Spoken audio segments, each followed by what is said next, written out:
स्वागत है आपका। आप एनएमएफ न्यूज देख रहे हैं। हम बात करेंगे आज एक ऐसी किताब की जिसका एक किस्सा न्यूज चैनल्स, वेबसाइट्स और हर उसकी नजर पर है, जो कहीं ना कहीं पुलवामा के इतिहास को जानता है, जो कहीं ना कहीं बालाकोट के बारे में जानता है और जो जानता है उस वक्त पर भारत की प्लानिंग के बारे में। अलग अलग बातें सामने निकल कर आई कि कैसे पुलवामा के बाद, पुलवामा के 3 घंटे के अंदर वो प्लान बन चुका था, जिसने पाकिस्तान ही नहीं पूरी दुनिया को एक संदेश दे दिया कि अगर भारत पर अब इस तरह की घटनाएं होंगी तो भारत चुपचाप नहीं बैठेगा। इसकी एक झलक, या झलक से ज्यादा कहूं तो एक तस्वीर, बड़ी तस्वीर, भयंकर तस्वीर दुश्मनों के लिहाज से उरी हमलों के बाद देखी जा चुकी थी और उसके बाद सर्जिकल स्ट्राइक्स होती हैं। लेकिन उसके बावजूद भी जब पाकिस्तान की तरफ से प्रायोजित आतंक बंद नहीं हुआ तो फिर एक बड़े मैसेज की तैयारी थी।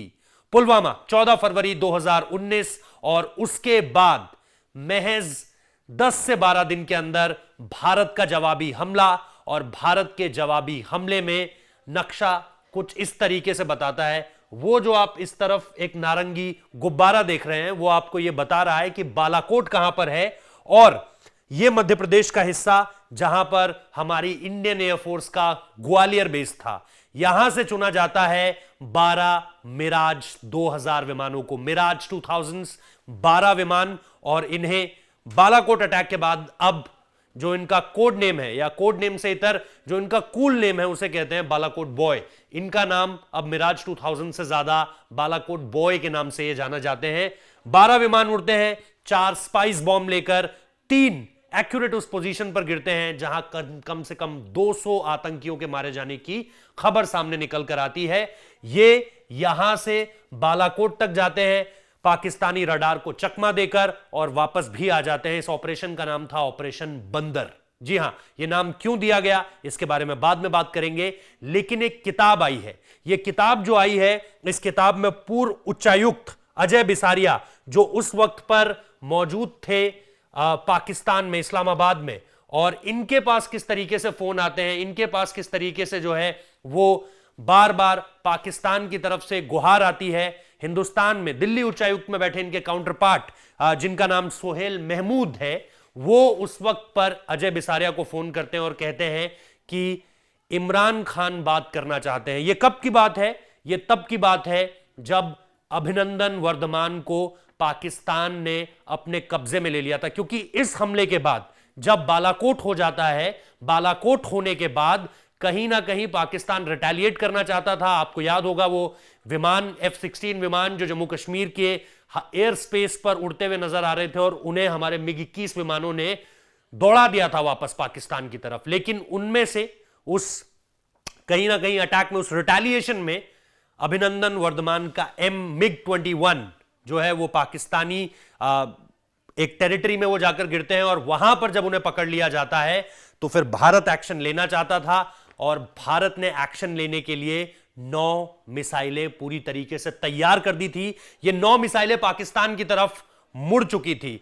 इस पूरी की पूरी घटना का जिक्र एंगर मैनेजमेंट नाम की इस किताब, जो कि अजय बिसारिया ने लिखी है, जो उस वक्त पर पाकिस्तान हाई कमीशन इस्लामाबाद में तैनात थे, इनकी इस किताब में इस बारे में पूरी तरीके से एक ब्यौरा है, और इसमें बताई गई है वो तमाम बातें जो आपको इस ऑपरेशन की इनसाइड स्टोरी के बारे में बताएंगी कि कैसे जैसे ही पाकिस्तान को यह पता चलता है कि भारत ने 9 मिसाइलें उसकी तरफ मोड़ दी हैं, इमरान खान का फोन जाता है नरेंद्र मोदी को, लेकिन प्रधानमंत्री नरेंद्र मोदी फोन नहीं उठाते हैं। इसके बाद सोहेल महमूद को यह जिम्मेदारी दी जाती है कि आप पाकिस्तान की तरफ से भारतीय उच्चायुक्त में, वहां पर जो भारत में जो उच्चायुक्त है पाकिस्तान का, उसमें आप बैठे हुए हो हाई कमीशन में, आप बात करवाइए या आप बात कीजिए। और यह बातचीत इन दोनों के बीच होती है, सोहेल महमूद और अजय बिसारिया के बीच। अजय बिसारिया पे जैसे ही सोहेल महमूद का यह फोन आता है, अजय बिसारिया इसके बाद अपनी किताब में बताते भी हैं कि उन्हें कैसे अलग अलग लेवल्स पे, जैसे उस वक्त पर जनरल बिपिन रावत ने उन्हें यह कहा था कि कुछ बड़ा होने वाला है, और ये जो बड़ा होगा ये पहले के मुकाबले ज्यादा भयंकर होगा। मैं आपको इसके बारे में नहीं बता सकता हूं, डिटेल नहीं दे सकता हूं, लेकिन भयंकर होगा। सुषमा स्वराज ने, स्वर्गीय सुषमा स्वराज ने यह कहा था कि हम रिटेलिएशन के लिए तैयार हैं और हमला इस बार ज्यादा खतरनाक होने वाला है। यानी Ajay Bisaria thick and thin तो नहीं जानते थे, लेकिन उन्हें मोटा मोटा यह पता था कि कुछ बड़ा भारत करने वाला है। इसके बाद जब पाकिस्तान उनसे बातचीत करना चाह रहा है और प्रधानमंत्री मोदी से प्राइम मिनिस्टर इमरान खान बात करना चाह रहे हैं, तो फिर प्रधानमंत्री नरेंद्र मोदी इससे इनकार कर देते हैं। अब अजय बिसारिया की तरफ जब फोन जाता है तो वो दिल्ली फोन घुमाते हैं। दिल्ली उन्हें सीधे तौर पर यह निर्देश दे देता है कि भाई बोल दो कि प्रधानमंत्री इस वक्त पर व्यस्त है, प्रधानमंत्री बात नहीं कर सकते हैं। इसके बाद कहीं कोई फोन नहीं घनघनाता है। इसके बाद सीधे तौर पर पाकिस्तान के ऊपर वो खौफ घूमता है। आप याद कीजिए, पाकिस्तानी संसद में इमरान खान अगले दिन क्या कहते हैं कि हम तो शांति वार्ता करना चाहते हैं, हम तो सब कुछ शांति के तरीके से निपटा देना चाहते हैं, लेकिन इस पर वो ज्यादा डिटेल में बात नहीं करते हैं।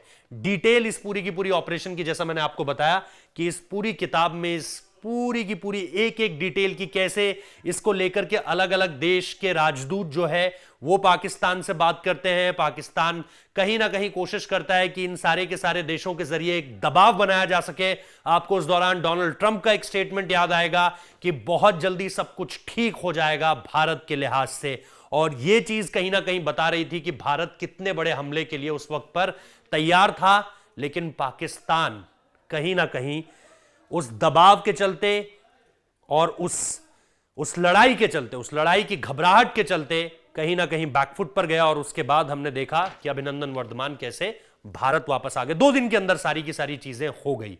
लेकिन जैसा मैंने कहा कि अगर उस रात पाकिस्तान इस बात से अपने आप को पीछे नहीं करता, अपनी मनमानी नहीं छोड़ता, तो फिर शायद आप आज पाकिस्तान का नक्शा जो है वो काफी हद तक बदला हुआ देखते, और यह बदला हुआ नक्शा आपको दुनिया के नक्शे पर भी दिखाई देता। तो जैसा मैंने कहा कि एंगर मैनेजमेंट नाम की इस किताब में जो हम कोशिश करेंगे कि अजय बिसारिया से इस पूरे के पूरे मसले पर और ज्यादा इन डिटेल इन डेप्थ बात की जा सके कि जब उन्हें फोन आए तो किस तरीके से सारी की सारी चीजें हो रही थी और किस तरीके से वो आगे अपने काउंटर पार्ट्स को या फिर इंडियन जो MEA है, मिनिस्ट्री ऑफ एक्सटर्नल अफेयर्स, वहां पर वो किस तरीके से सारी की सारी चीजों को बता रहे थे। जनरल बिपिन रावत का जब उन्हें फोन आया या सुषमा स्वराज ने जब उन्हें इन्फॉर्म किया, तब किस तरीके से चीजें आगे बढ़ी। लेकिन फिलहाल तो ये सारी की सारी चीजें अपने आप में बहुत दिलचस्प हैं जब आप इनकी इनसाइड स्टोरीज के बारे में जानते हो, क्योंकि उस वक्त तो ऐसा लगा कि बस ये 12 मिराज विमान ग्वालियर एयरबेस से उड़े, बालाकोट में स्ट्राइक किया, 200 आतंकवादी मारे और वापस आ गए। पाकिस्तान शुरुआत में डिनायल में रहा, लेकिन उसके बाद उसने मान लिया कि हां ऐसा हमला हुआ था और इसमें सिर्फ कौवे और पेड़ों को ही हमला क्षति नहीं पहुंची, बल्कि आतंकवादी भी मारे गए हैं। बाकायदा संसद में इस बात का जिक्र हुआ।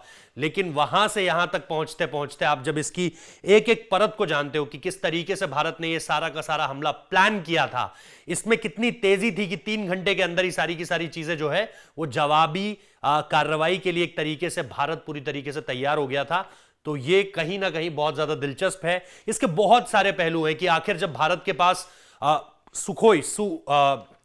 जब हमारे पास सुखोई थे, यानी कि जो मिराज से एक लेवल के ऊपर के विमान हैं, तो जब हमारे पास MKI थे जिसे मार्क्ड इंडिया कहते हैं, Su-30 MKIs जो हमने रशिया से लिए और हमारे पास तब तक सबसे एडवांस थे, तब तक रफाल हमारे पास नहीं आए थे। जब Su-30 MKI हमारे पास थे तो हम मिराज का इस्तेमाल क्यों करते हैं, जो कि एक जनरेशन नीचे के विमान है। इसकी भी अपनी दिलचस्प कहानी है। इन दिलचस्प कहानियों को आपके सामने रखते रहेंगे कि भारतीय वायुसेना ने क्यों किया मिराज 2000 का चुनाव, जबकि उनसे एक लेवल ऊपर थे Su-30 MKIs। और इसके बाद जब रफाल विमान आए तब तो गेम पूरी तरीके से भारत के पलड़े में आ गया। लेकिन यहां तक की कहानी इस किताब के जरिए हम तक पहुंची है, हमने आप तक पहुंचाई है, और कोशिश करेंगे कि इस तरह से आगे भी आपको बातें बताते रहे। फिलहाल ये सारी की सारी कहानी थी सिर्फ बालाकोट एयर स्ट्राइक की नहीं, बल्कि बालाकोट के बाद से पहले जो पुलवामा में हुआ, पुलवामा से जो बालाकोट में हुआ, और बालाकोट के बाद जो अभिनंदन वर्धमान के साथ हुआ, और वो 27 तारीख की दरमियानी रात जब पाकिस्तान के पसीने छूट गए थे। इमरान खान तलब रहे थे कि प्रधानमंत्री नरेंद्र मोदी से बात हो जाए, प्रधानमंत्री बात नहीं करना चाह रहे थे, एक्शन के लिए तैयार थे। लेकिन जब पाकिस्तान को पता चल गया कि उसकी स्थिति क्या होने वाली है इन सारे की सारी चीजों के बाद, और अक्ल ठिकाने आई, तो फिर अभिनंदन वर्धमान भारत आए और पाकिस्तान ने खुद को बर्बाद होने से बचा लिया। फिलहाल इस वीडियो में इतना ही। अच्छा लगा है तो लाइक कीजिए, कमेंट कीजिए, वीडियो को शेयर कर सकते हैं तमाम भारतवासियों के साथ, और इसके साथ साथ चैनल को सब्सक्राइब कर सकते हैं। बहुत बहुत धन्यवाद। जय हिंद, जय भारत।